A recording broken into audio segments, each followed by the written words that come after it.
તમે આમ જાઓ ને તમે આવો એટલે ભૂલાઈ જાય. હેલો ગાઈસ, ગુડ મોર્નિંગ, જય શ્રી કૃષ્ણ. કેમ છો બધા? તો આપણે જો સવારમાં ઉઠી ગયા છીએ અને પતિદેવ માટે ભાખરી તો બનાવવી જ પડે, બાકી તો એ ઓફિસે ના જાય નાસ્તો કર્યા વગર. તો ચલો હવે આપણે ભાખરી બનાવીએ છીએ એના માટે. અમારે ગુજરાતીઓને એવું કે સવારમાં ભાખરી તો જોઈએ જ એવું. સવારે ઉઠીને ભાખરી ના ખાય તો દિવસ ના ઉઠે. ગુજરાતીઓને એવું હોય છે. તો તમે પણ કમેન્ટમાં જણાવો કે તમે ગુજરાતી છો કે નહીં, અને તમારે સવારે નાસ્તામાં શું જોઈએ છીએ.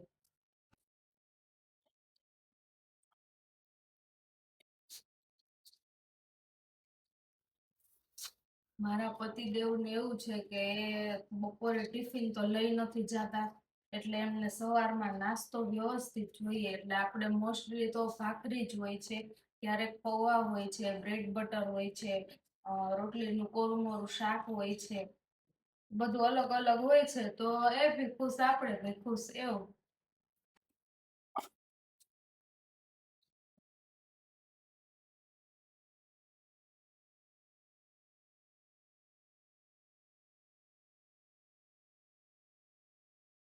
મનસ્વી બેન તો જો અત્યારે સુતા છે, એ ઉઠે ત્યાં આપણે બધું નાસ્તો કરી લઈએ, બધું ઘરનું કામકાજ કરી લઈએ. બાકી એ બેન ઉઠે પછી તો આપણે કઈ કામ કરવા દે નહીં, અને પાછળ પાછળ ફર્યા રાખે, અને એનું ખાવા પીવાનું ને એ બધું આપણે કરવાનું થાય એટલે ટાઈમ જ ના મળે. અને બેન ને પાછું એવું હોય કે નાસ્તો આપણે કરતા હોય ત્યારે નાસ્તો બી કરે, અને બેન ને હવે તો કોફી પણ પીવા જોઈએ. તો આપણે ભાખરી બનાવી લીધી છે આપણા હસબન્ડ માટે. તો હવે એમને જોઈએ ભાખરી આપણા હાથની ભાવે છે કે નહીં. ગુજરાતી હોય એટલે એમને આચાર તો જોઈએ જ ભેગો, ભાખરી ભેગો. તમે આમ જાઓ ને તમે આવો એટલે ભૂલાઈ જાય. ગુજરાતીઓને એવું હોય કે ભાખરી સવારમાં હોય એટલે અથાણું તો જોઈએ જ. એટલે આખું વર્ષ ચાલે એટલું અથાણું બનાવ્યું હોય દરરોજ ભાખરીમાં ખાવાનું, મજા મજા કરવાનું. અને ભાખરી સાથે અથાણાનો ટેસ્ટ પણ બહુ સરસ આવે. તમે ભાખરી સાથે શું ખાવ છો એ બી કમેન્ટમાં જણાવજો. તો હું આગળ તમને કંઈક અલગ બતાવવા જઈ રહી છું, તો તમે જોડાયેલા રહેજો વિડીયો.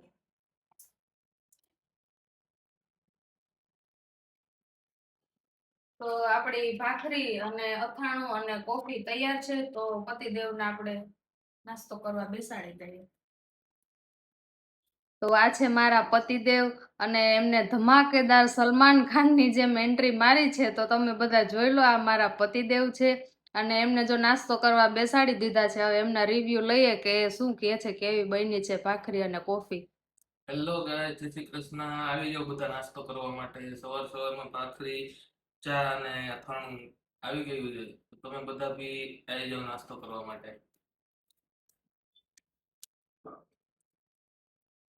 કેવી લાગી ભાખરી એ જરાક જણાવજો.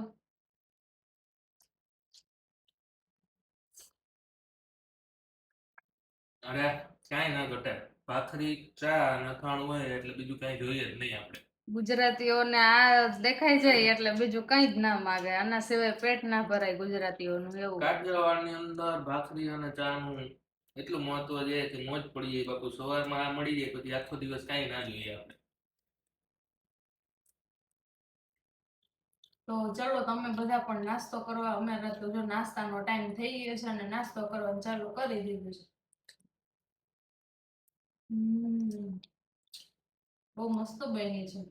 આપણા હાથનું નામે આપને બહુ મસ્ત જ લાગે નથી.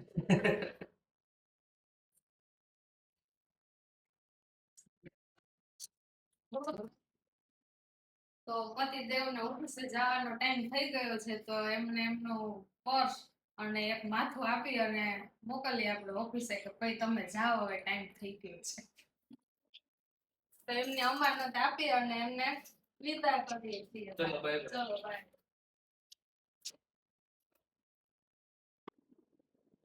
તો જો મનસ્વી બેન ઉઠી ગયા છે અને આવી ગયા છે મમ્મા પાસે. તો મનસ્વી ગાઈસ ને હેલો કરો. જો મનસ્વી બેન ઉઠી ગયા છે અને અત્યારે જાતે બ્રશ કરી રહ્યા છે. તો મનસ્વીને સવારે ઉઠી અને પહેલા તો એને બ્રશ જ કરવાનું હોય છે, પછી નાસ્તો ને એવું બધું કરે છે. તો એ મમ્મા જ બ્રશ કરાવે તો ના કરે, એને પોતે જાતે જ બ્રશ કરવો હોય છે. મનસ્વી બ્રશ કરો, બ્રશ યોર ટીથ. હા, બ્રશ કરો. કેમ કરે બ્રશ? છોટું બેબી બ્રશ કેમ કરે દીકા? કરો, brush your teeth, brush your teeth. હા રાઈટ લેફ્ટ બ્રશ કરવાનું એવી રીતે. હાય કરો, હાય કનો, હાય કરો. મારી સામે જોવે છે અને કહે છે કે મમ્મા તું તો બ્રશ કરે, એના પણ વિડીયો ઉતારે છે. જો નિરાતે બેસી અને બ્રશ કરે છે બેન. મનસ્વી બેનને આપણે પૌવા આપી દીધા છે અને એ બેન નાસ્તો કરવા બેસી ગયા છે. તો આ બેનનું એવું હોય છે કે કોઈ ખવડાવે તો ખાવું ના હોય, પણ જાતે જ બધું ખાવું હોય. આજે તો રેડ ચકલી લાગે છે. મનસ્વી શું ખાય છે? હે? હાય. વાવ, શું કરો છો? વાહ, વાહ. હાય મનસ્વી. તો ગાઈસ આપણા માટે સરપ્રાઈઝમાં કંઈક નાસ્તો આવ્યો છે. તો શું લાવ્યા છે એ હમણાં આપણે ખોલીને જોઈએ. કંઈક ખાવાનું છે કે પછી ખાલી જોવાનું છે, જોઈએ. તો જો આવી ગઈ છે આપણા માટે સરપ્રાઈઝ છે. મનસ્વીના ડેડી અત્યારે ઓફિસેથી આવ્યા અને આપણા માટે જે સરપ્રાઈઝમાં લાવ્યા હતા એમાંથી તો નીકળી ચોરાફરી, અને એ તો છે આપણી બહુ જ ફેવરિટ. તો હવે આપણાથી રહેવાતું નથી, ફટાફટ આપણે ટેસ્ટ કરી લઈએ કે કેવી છે. બહુ જ મસ્ત છે. અને જો હવે મનસ્વી બેન પણ થાળીમાં જોઈ અને ઉતાવળ કરે છે તો એને પણ આપણે એક ચોરાફળી આપી. કેવી લાગી મનસ્વી ચોરાફળી? આમ આમ કરો, મસ્ત મસ્ત. મનસ્વી બેન તો આંગળી પકડી અને બહાર નીકળી ગયા છે.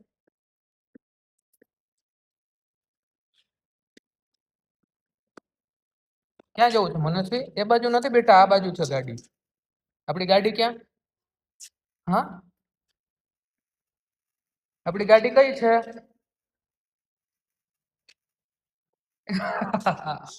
ગોતી લીધી હો ચકુડિયાએ. ચલો બેસી જાઓ હવે.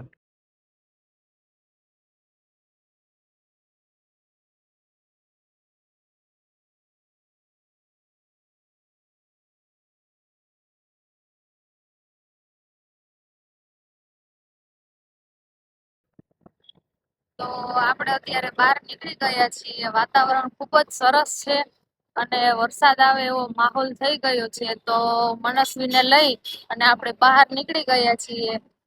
તો આજે તો વરસાદમાં નાઈને જ જવું છે. ભલે ને ગમે એટલો ઉનાળો હોય પણ નાઈને જ જવું છે, કારણ કે આપણને વરસાદમાં નાહવું તો બહુ જ ગમે છે. અને આજે આવશે બી ખરા. આંબાલાલ પટેલની આગાહી હતી એ સાચી પડી છે. આપણે તો કોઈ આગાહી કરતા નથી. તો તમને બહારનું વાતાવરણ બતાવું, બહુ સરસ છે.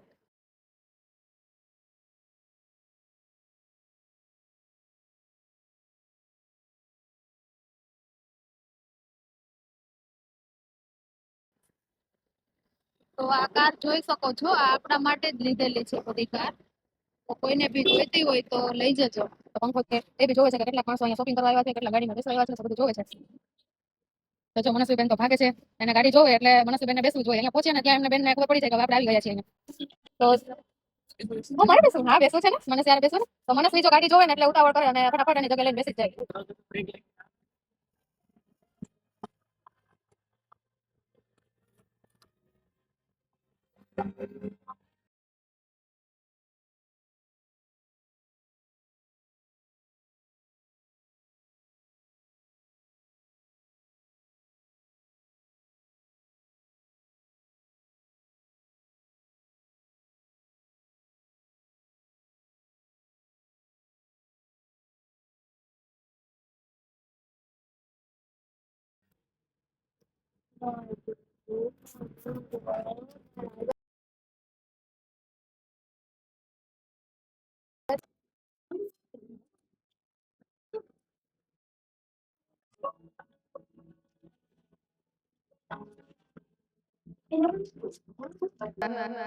તો હવે અમે આવી ગયા છીએ ઘરે, અને આવા જ ડેઈલી બ્લોગ્સ જોવા માટે અમારી ચેનલને લાઈક કરો, શેર કરો અને સબસ્ક્રાઇબ કરો. જય શ્રી કૃષ્ણ.